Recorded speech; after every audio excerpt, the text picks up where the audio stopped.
با سلام، شما با من ربی زمان بیننده خبرهای فوری از شبکه تحقیقاتی و نشراتی خبر 01 بیننده هستید. شما را معطوف می‌داریم به سرخط خبرهای امروز. مهمترین تحولات خاورمیانه و جهان. سخنگوی کاخ سفید اعلام کرد شاید درباره اعزام نیروهای زمینی آمریکا به ایران صحت ندارد. همزمان گزارش ها میگوید ناو هواپیمابر USS جورج H.W. بوش پس از پایان تمرینات نظامی در سواحل آمریکا به زودی در شرق مدیترانه مستقر خواهد شد. این سومین گروه ضربتی ناو هواپیمابر آمریکا در منطقه به شمار می رود.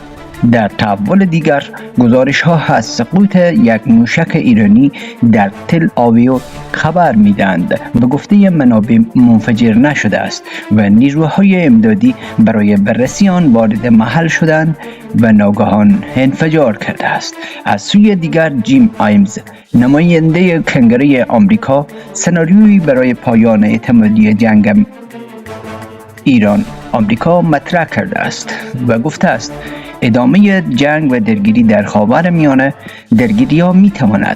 این درگیری ها می تواند قیمت نفت را به بالای $100 برساند و فشار اقتصادی زیادی بر آمریکا و خاورمیانه وارد کند. همزمان در یمن هزاران نفر در صحنه در راهپیمایی گسترده در حمایت از ایران و لبنان شرکت کردند.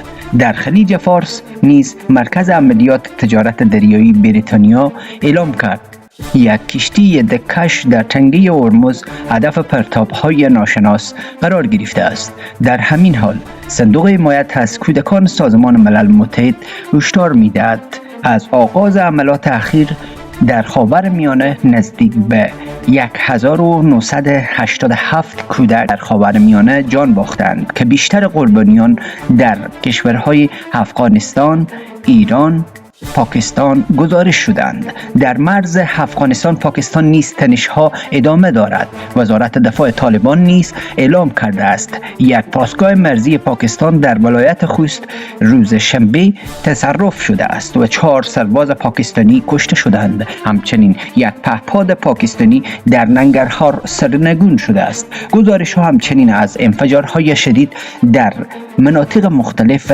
تهران به خصوص غرب تهران اوالی فرودگاه مهرآباد خبرساز شدند. در تحول دیگر فرماندهی مرکزی آمریکا اعلام کرد ده‌ها شناور نظامی ایران در درگیری های اخیر هدف قرار گرفتند. همزمان گزارش های از تلاش عربستان سعودی برای افزایش تماس های دیپلماتیک با ایران به منظور مهار گسترش جنگ در خاورمیانه و منطقه منتشر شده است. این بود سرخط مهمترین خبرهای امروز شنبه از شبکه تحقیقاتی و نشراتی خبر 01 با من ربی زمان. ادامه خبرها در کانال یوتیوب خبر 01 ما را تعقیب داشته باشید.